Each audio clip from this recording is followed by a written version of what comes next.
Assalamualaikum warahmatullahi wabarakatuh. Baik, sekarang kita lihat surat Al-A'raf ayat 179. Silakan dibuka.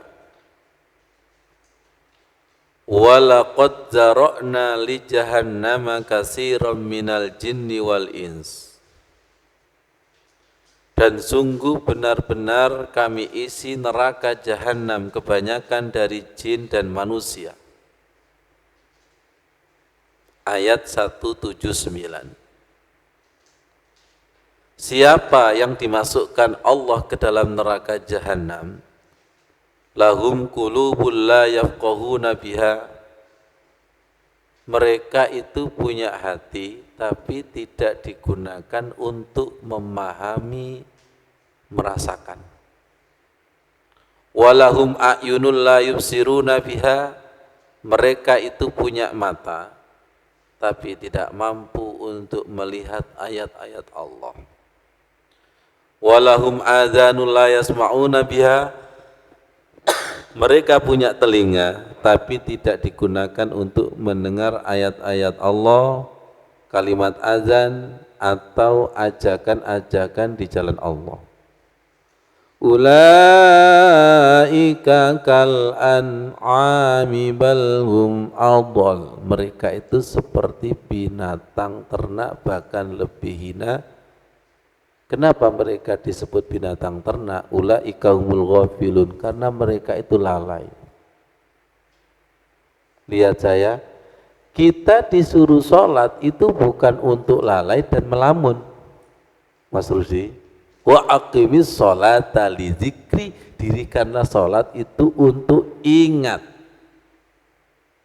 Ingat Allah, diingat. Fazkuruni adzkurkum.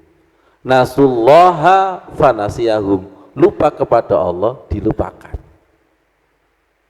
Jadi tadi yang surat Al-Maidah, mereka itu dijadikan kera dan babi dan dijadikan penyembah berhala. Tolong jangan sampai berkata saya ketika sholat ngelamun itu manusiawi. Jangan berkata biasa, itu sudah luar biasa. Kalau dibudayakan, mungkin fisik kita sholat, tapi jiwa kita kal-an'am. Jadilah makmum itu yang cerdas. Dengarkan bacaan imam dengan telinga zahir dan batin. Paham? Telinga zahir dan batin. Jadikan hati kita pandangannya itu zahir dan batin. Kalau kita membuka Al-Quran, gunakan mata kita zahir dan batin. Saya punya fakta, orang yang lamun itu kalau diginikan, melihat tapi tidak melihat. Orang yang asik nonton bola, silakan panggil, mendengar tapi tidak mendengar. Betul.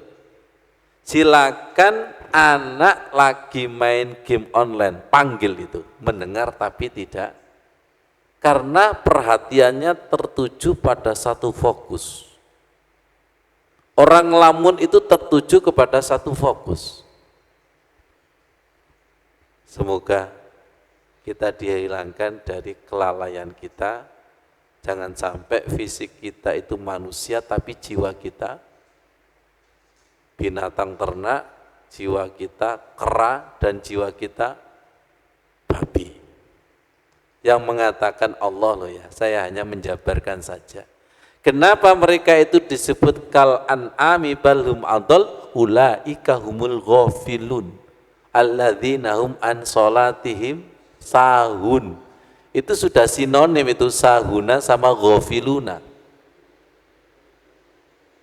Guyonan saya, sesama orang yang lalai, sesama orang yang lamun, tumbuh ketemu tutup. Pak Joko ojo guyu, tersinggung saya. Satu ngelamun ke sana, satu ngelamun ke sana. Sampai diimami siapa itu loh, lupa. Imam mau sopo yo? Tadi yang dibaca imam apa ya? Enggak tahu sama sekali. Lahum adhanul la yasma'una biha. Mereka itu punya telinga, tapi tidak digunakan untuk mendengar.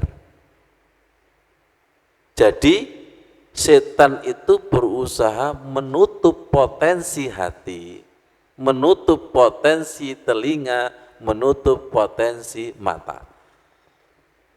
Dan kita mau dijadikan seperti binatang. Na'udzubillah, jangan sampai ada istilah binatang sholat. Binatang yang sholat itu. Kalau terus menerus, maka nanti jangan salahkan kalau Allah menurunkan siksaan berupa bencana. Sholatnya saja lalai, apalagi di luar sholat. Wa aqimis sholata lidzikri. Jadi sholat itu sebagai tolak ukur sejauh mana rasa ingat kita kepada Allah kuat apa lemah.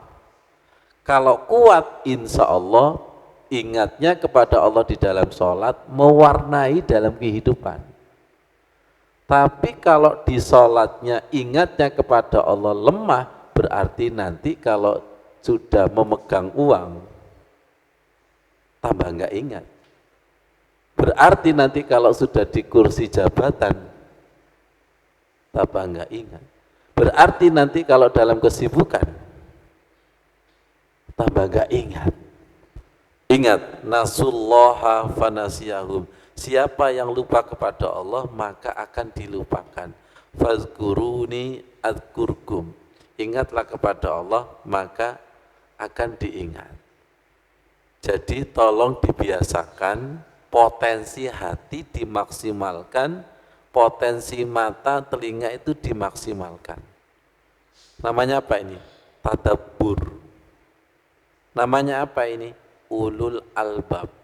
Ulul albab itu tidak putus zikirnya, baik ketika berdiri, duduk, dan berbaring. Alladzina yazkurunallaha qiyaman wa qu'udan wa ala junubikum wa ala junubihim wa yatafakkaruna fi khalqis samawati wal ard rabbana ma khalaqta hadza batila subhanaka faqina azabannar. Ulul albab itu ingat dan mikir ketika berdiri, duduk dan berbaring sampai menghasilkan kesimpulan rabbana ma khalaqta hadza batila.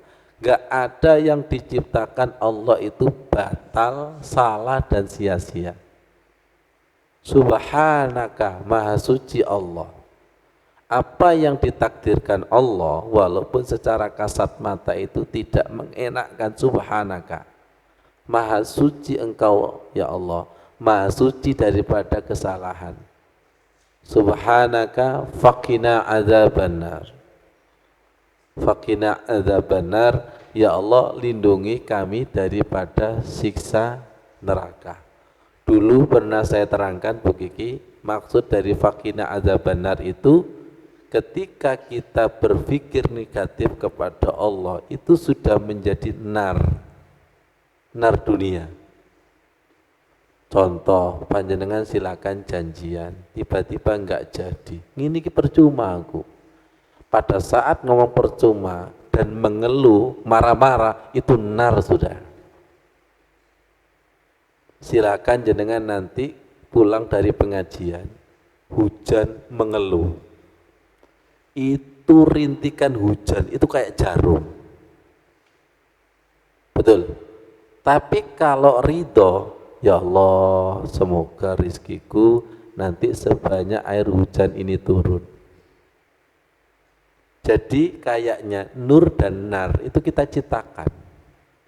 Surga dan neraka itu kita ciptakan dari mindset kita yang salah.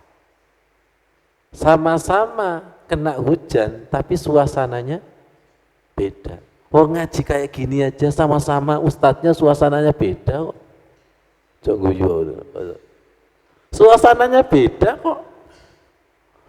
Siapa yang menjadikan suasana nur dan nar? Memang Allah, tapi pada hakikatnya kita yang mengajukan sendiri.